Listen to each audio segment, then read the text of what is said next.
آپ کے اس جلسے کے صدر جناب مختار حسن صاحب،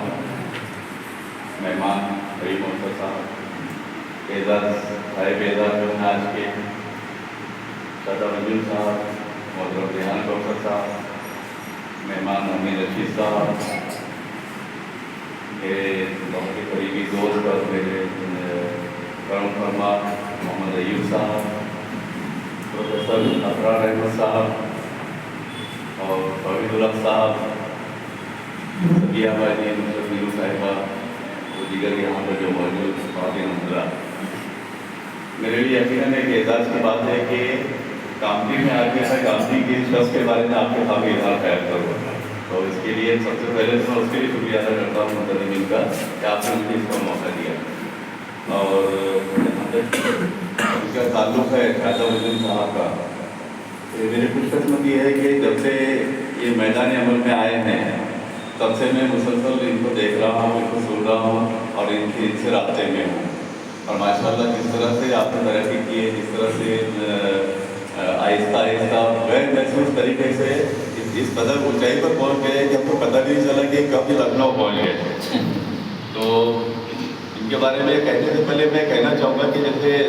آپ کا جو میدان ہے مداحیہ شاعری کا ہے، تو اردو ادب میں مداحیہ جو صنف ہے مداح کی، چاہے وہ نثر میں ہو یا نظم میں، تو عام طور پہ سمجھا جاتا ہے کہ وہ لکھنا آسان ہے،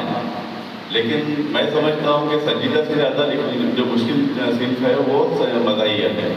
کیونکہ مداح میں آپ کو بہت تھوڑے الفاظ میں بہت بڑی بات کہنی ہوتی ہے،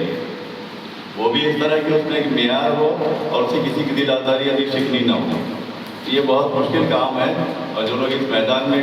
کام کرتے ہیں وہی جانتے ہیں کہ یہ کتنا مطلب دشوار مرحلہ ہے۔ اور جیسے کہ آپ دیکھ رہے ہیں، آپ لوگ بھی ماشاء اللہ خاص طور پہ کامتی کا جو ماحول ہے، یہاں پہ اہل ادب ہے، آپ تو وادہ حضرات ہیں، خواتین حضرات، بلکہ تو یہاں پر ایک ماحول ہے، تو آپ لوگ اس کو آپ نے بھی اس کو آبزرو کیا ہوگا، محسوس کیا ہوگا کہ پچھلے کچھ عرصے میں خاص طور پہ اس کے مداحیہ ادب کے معاملے میں یہاں بہت خاموشی ہے، اپنے یہاں پورے صرف ہمارے علاقے میں نہیں، پورے ہندوستان میں۔ کچھ عرصہ پہلے کچھ بہت اچھے لکھنے والے ہمارے پاس تھے، مجھے یاد ہے ایک حیدرآباد سے ایک مداحیہ رسالہ ابھی بھی جاری ہوتا ہے، وہ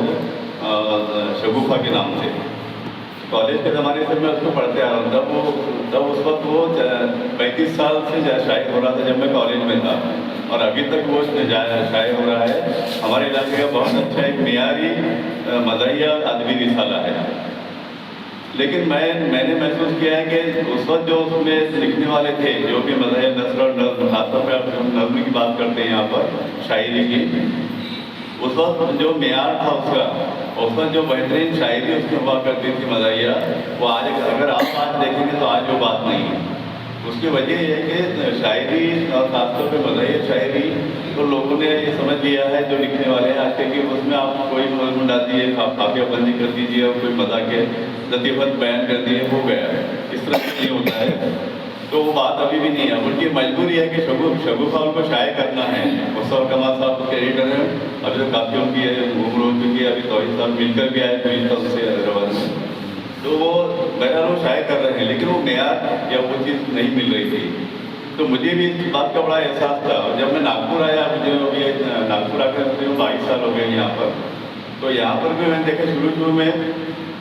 چند مداحیہ شاعر اور ہوا کرتے تھے، لیکن بعد میں وہاں یہاں پر بھی وہ جو میدان ہے مداحیہ شاعری کا یا مداحیہ ادب کا، وہ خالی نظر آتا ہے۔ یہاں پہ مجھے یاد ہے آپ کے ناگپور میں ایک بہت مشہور شاعر ہوا کرتے تھے، ناظم انصاری صاحب۔ ہم جب کالج کے زمانے میں پرونی میں پڑھا کرتے تھے تو اس وقت وہاں پر ایک آل انڈیا مشاعرے میں نے ان کو سنا تھا، اور مجھے تب سے اب تک یاد تھا۔ جو ناگپور جب آیا تو میں سب سے پہلے ان کے بارے میں دریافت کیا، لیکن جب میں آیا تو میرا انتقال ہو چکا تھا۔ وہاں پر ایک بہت بڑا مشاعرہ جو کلیکٹر صاحب کرواتے ہیں وہاں پر، ہر سال ابھی بھی ہوتا ہے وہ سلسلہ، تو اس میں ہم لوگ سامنے بیٹھ کے سن رہے تھے، اور انہوں نے ایک وہ بہت مشہور ان کی جو غزل ہے، مطلب غزل بول لیجیے اس کا، میں تو غزل نہیں کہتا ہوں، میں اس کو مداحیہ غزل کہتا ہوں، کہ غزل میں تھوڑا سا وہ ہندو کا پہلو نکلتا ہے، ہجو کا، لیکن غزل اگر ہے تو مداحیہ غزل بھی ہو سکتے ہیں، آپ مداحیہ انداز میں کہہ رہے ہیں۔ تو انہوں نے وہ سنائے تھے کہ وہ لفنگا چور چکا دکھائی دیتا ہوں، لفنگا چور چکا دکھائی دیتا ہوں، میں ان کے باپ کو کیا کیا دکھائی دیتا ہوں۔